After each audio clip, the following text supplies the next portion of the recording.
إلا الله لا إله إلا الله لا إله إلا الله إلا الله إلا الله إلا الله إلا الله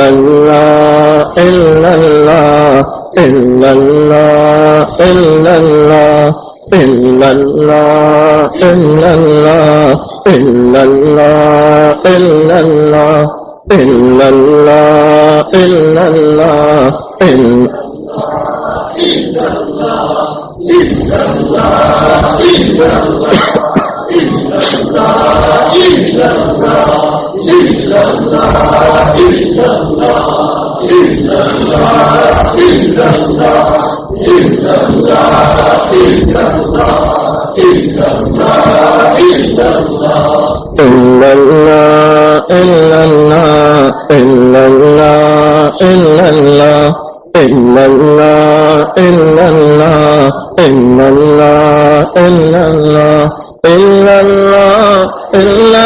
إلا محمد رسول اللہ صلی اللہ علیہ وسلم.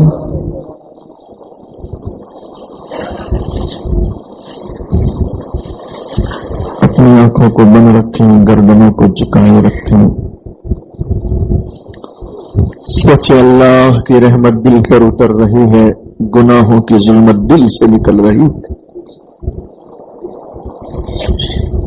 بھول جائیں دنیا کے میں کوئی ہمارا ہے، اور واقع میں اللہ کے بندو اس دنیا میں سوائے اللہ کے کوئی ہمارا نہیں ہے.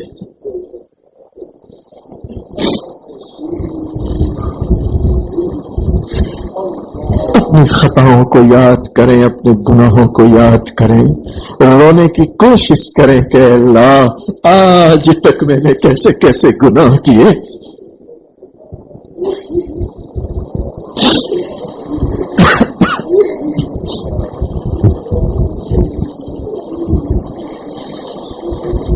آج ہم نے تھوڑی دیر کے لیے آنکھیں بند کی ہے، کل وہ وقت آنے والا ہے ہمیشہ ہمیشہ کے لیے یہ آنکھیں بند ہو جائے.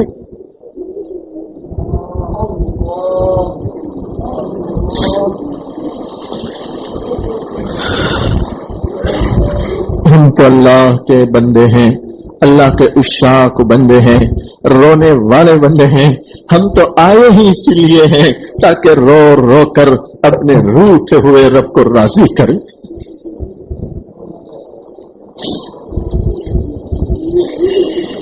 آج اگر بندہ اللہ کی محبت میں ایک آنسو بہاتا ہے، اللہ زندگی بھر کے گناہوں کو معاف کر دیتے ہیں.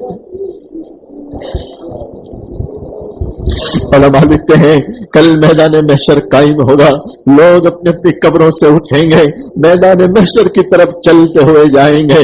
ہر ایک اپنے گناہوں کے بقدر پسینے میں ڈوبا ہوا ہوگا، کوئی گھٹنوں سمیت، کوئی ٹخنوں سمیت، کوئی کمر تک، کوئی سینے تک، کوئی حلق تک پسینے میں ڈوبا ہوا ہوگا. ہر ایک اپنے اپنے گناہوں کے بقدر پسینے میں ڈوبا ہوا ہوگا. انسان اس دن کی ہولناکی کو دیکھے گا، اس دن کی شدت کو دیکھے گا، انسان رونا شروع کرے گا. اتنا روئے گا، اتنا روئے گا، سارے آنسو ختم ہو جائیں گے. بالآخر علماء لکھتے ہیں خون کے آنسوؤں سے روئے گا، خون کے آنسو سے رونا شروع کرے گا. لیکن اس روز خون کے آنسو بہانا اسے اللہ کی پکڑ سے نہیں چھڑا سکے.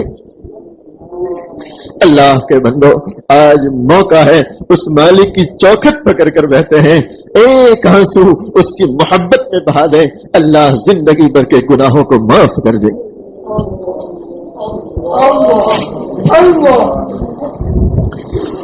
میں تیرے سامنے جھک رہا ہوں خدا، میں تیرے سامنے میں سامنے میں تیرے سامنے جھک رہا ہوں خدا میرا کوئی نہیں اللہ تیرے سوا اللہ تیرے سوا اللہ تیرے سوا میں گنہگار ہوں میں سیاہ کار ہوں میں خطا کار ہوں میں سزاوار ہوں واقعی میں اللہ کے بندو وہ اللہ تو بارش کے قطروں کے والی ہم گنہگاروں پر اپنی نعمتیں برسا رہا ہے. ہم ہی گنہگار ہیں قدم قدم پر اسے ناراض کر رہے ہیں. میں گنہگار ہوں میں سیاہ کار ہوں میں خطا کار ہوں میں سزاوار ہوں میں خطا کار ہوں میں سزاوار ہوں میرے سجدوں میں تیری ہوں دوسنا میرے سجدوں میں تیری ہوں دوسنا میرا کوئی نہیں اللہ تیرے سوا اللہ تیرے سوا اللہ تیرے سوا میری توبہ ہے توبہ اے میرے الہ مجھے گنہگار کو تو نہ دینا سزا. واقعی میں اللہ کے بندو ہم نے کئی مرتبہ توبہ کی ہے.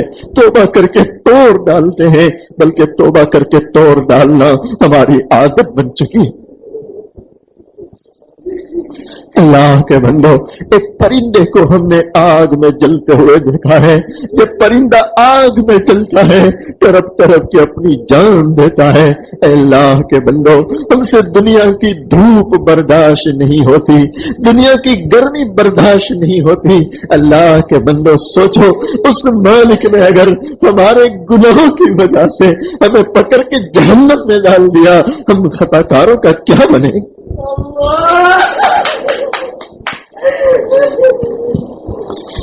میری توبہ توبہ اے میرے الہ مجھے گنہگار کو تو نہ دینا سزا ہم گنہگار کو تو نہ دینا سزا ہم گنہگار کو تو نہ دینا سزا ہم گنہگار کو تو نہ دینا سزا میری آہوں کو سن لے حاجت روا میری آہوں کو سن میری آہوں کو سن لے حاجت روا میرا کوئی نہیں اللہ تیرے سوا اللہ تیرے سوا اللہ. درود شریف.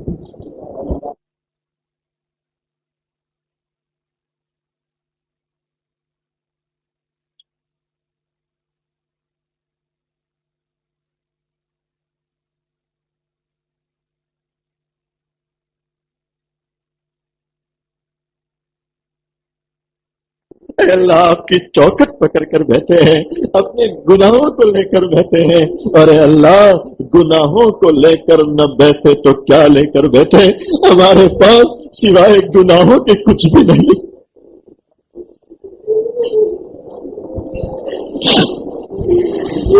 اے مالک راتیں بھی گناہوں میں گزر رہی ہے، دن بھی گناہوں میں گزر رہے ہیں، اے اللہ ہم تو وہ گنہگار ہیں جب گناہ کرتے ہیں اپنے چھوٹے بچوں سے تو شرم کرتے ہیں، اس سے تو پردہ کرتے ہیں، مالک اگر شرم نہیں کرتے کسی ذات کی تو اے اللہ آپ کی شرم نہیں کرتے۔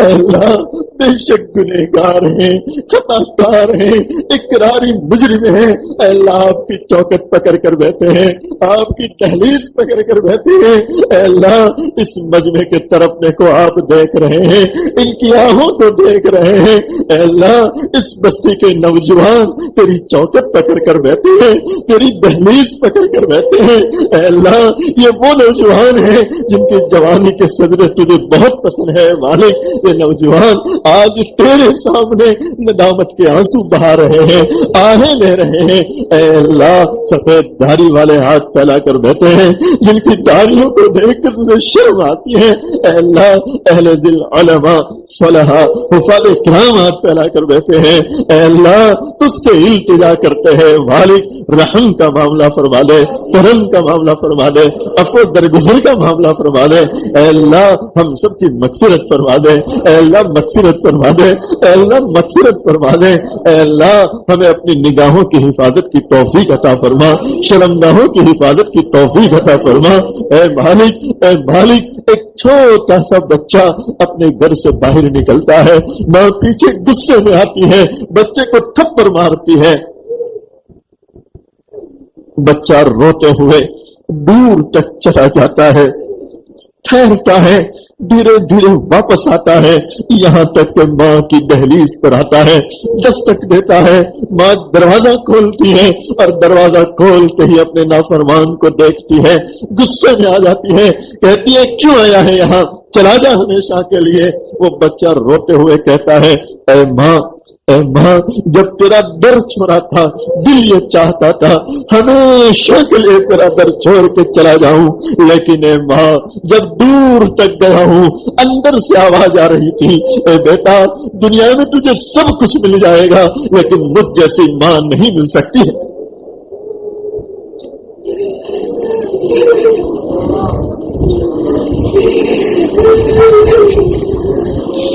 اللہ ماں ہوتی ہے، یہی تو وہ ماں ہے جن کے قدموں کے نیچے آپ نے جنت رکھی ہے، باپ جنت کا دروازہ ہے۔ اے اللہ ہمیں اپنے ماں باپ کی خدمت کی توفیق عطا فرما، ان کے ساتھ حسن سلوک کی توفیق عطا فرما۔ اے اللہ ہمارے ماں باپ میں سے دونوں یا کوئی ایک آپ کی رحمت میں آ چکا ہے، اے اللہ تو ان کی مغفرت فرما، ان کے درجات کو بلند فرما دے۔ اے مالک چھوٹا سا بچہ یہ جملہ کہہ رہا ہے، ماں کا دل نرم ہو جاتا ہے۔ اے مالک ایک ماں اپنے بچے سے جتنی محبت کرتی ہے اس سے کہیں زیادہ اے اللہ آپ اپنے گنہگاروں سے محبت رکھتے ہیں۔ اللہ اسی لیے تو آپ نے ہم کو یہاں بٹھایا ہے، یہاں بلایا ہے۔ اے اللہ آپ کی توفیق سے آئے ہیں، آپ کی توفیق سے بیٹھے ہیں۔ اے اللہ ہم تو دل کی گہرائیوں سے اقرار کرتے ہیں مالک دنیا کے بازاروں میں ہمیں سب کچھ مل جائے گا لیکن تجھ جیسا رب نہیں مل سکتا ہے۔